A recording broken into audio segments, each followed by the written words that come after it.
కాళిదాసునేనై కవిత రాసుకోనా, కాలిగోటి అంచులపైన హృదయం ఉంచనా.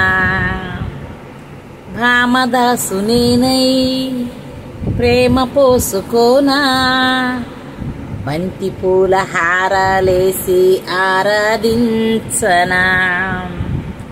నా చెలి నామం తారక మంత్రం, చక్కని రూపం జక్కర శిల్పం.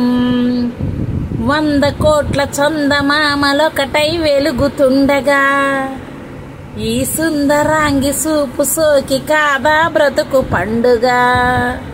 హే హే హే హే కలలోనైనా కలగనలేదే నువ్వు వస్తావని, మెళుకువలోనైనా అనుకోలేదే నువ్వు వస్తావని. ఆ దేవుడు కరుణించి ఈ దేవత కనిపించి, ఆనందం కలిసొచ్చి ఈ బంధం కలిసొచ్చి, ప్రేమ పైన నమ్మకాన్ని నాలో పెంచుతున్నది. నన్ను కమ్మనైన అమృతాల నదిలో ముంచుతున్నది.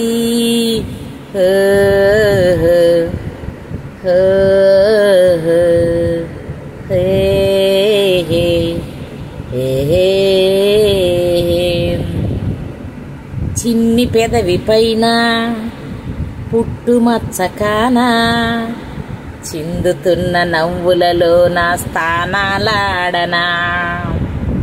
కన్నె గుండె పైన పచ్చబొట్టు కానా, మోగుతున్న సవ్వడి వింటూ మోక్షం పొందనా. ఫ్రెండ్స్, మళ్ళీ పాట అంతా వాడుతున్నా కదా, ఏమనుకోబాకండి. ఏంది వనజంటి పాట ఇట్ట పాడుతుంది అని. సరేనా? నా మాటలు నా పాట నచ్చితే లైక్ చేయండి అమ్మా, షేర్ చేయండి అమ్మా, సబ్స్క్రైబ్ చేసుకోండి అమ్మా, వీడియోలు చూడండి అమ్మా.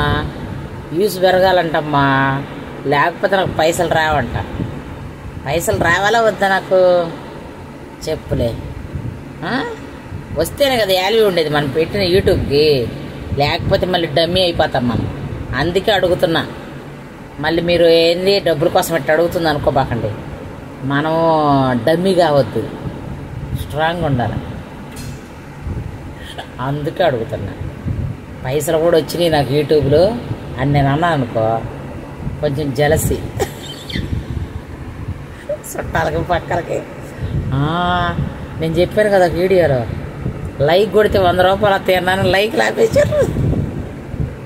సబ్స్క్రైబ్ చేసుకుంటే 1000 రూపాయలు వస్తాయంటే సబ్స్క్రైబ్ చేసుకోరా. ఇంకా పిచ్చి పిచ్చి మొక్కలు అయ్యి ఏం తెలియదు. గుట్టిగానే సబ్స్క్రైబ్ చేసుకోవచ్చు, గుట్టిగానే. లైకుల వల్ల మీకు ఏమీ నష్టం ఉండదు ఫ్రెండ్స్.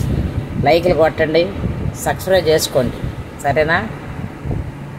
నాకు 3 కొడుకులు చెప్పానుగా మీకు. 3 కొడుకులకి పెళ్ళిళ్ళు కాలేదు కాబట్టి, కోడళ్ళు రాలేదు కాబట్టి టైంపాస్కి వీడియోలు చేస్తున్నా. అదే అమ్మాయి ఉంటే చేయను కదా. ఈ మధ్య అమ్మాయిలు ఉండేవాళ్ళు ఇన్స్టాగ్రామ్లో చాలా మంది చేస్తున్నారు. నాకు నేనే తీసి పెట్టుకోవాలి. వాళ్ళకైతే వాళ్ళ పాపలు హెల్ప్ చేస్తారు.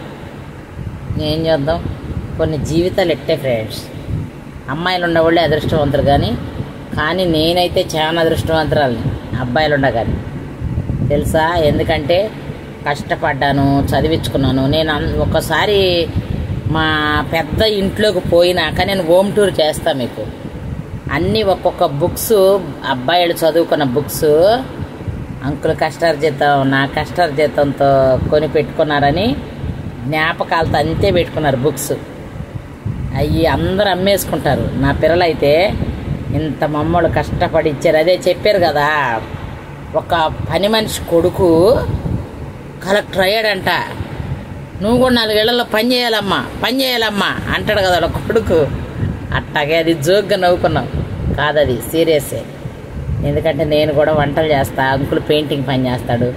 కష్టపడి చదివిచ్చాను. ఒక బాబు ఏమో సాఫ్ట్వేర్ ఇంజనీరు, ఒక బాబు ఏమో బ్యాంకి మేనేజర్ అయ్యాడు. ఇంకొక బాబు మధ్యలో బాబు అంటే ముగ్గురు చదువులు అబ్బో కదా, వాడికేమో ఏసీ ఆఫీస్ మెకానిక్ కాదు, సేల్స్ మ్యాన్కి వెళ్తున్నాడు. కొంచెం 10th చదివాడని వాడు సేల్స్ మ్యాన్కి వెళ్తున్నాడు ఫ్రెండ్స్. అందుకని కొంచెం హ్యాపీగా ఉన్నా. పెళ్ళిళ్ళు చేస్తే ఇంకెట్టుంటుందో అందరూ అన్నారు, పెళ్ళిళ్ళు చేస్తే ఏడుపులేని. పెళ్ళిళ్ళు చేస్తే ఆడుతానో ఇప్పుడైతే వాటికి ఎప్పుడు నవ్వుకుంటూనే ఉంటా. అందరూ అంటారు నీ అంత హ్యాపీనెస్ ఎవరికి రాదు అని. నాకు దిగులు లేదు, ఏమి లేదు, హ్యాపీగా నవ్వుకుంటూ ఉంటా. మీరు కూడా హ్యాపీగా ఉండండి, నవ్వుకోండి, సరేనా? బాయ్. నచ్చితే లైక్ చేయండి, షేర్ చేయండి, సబ్స్క్రైబ్ చేయండి ఫ్రెండ్స్. బాయ్.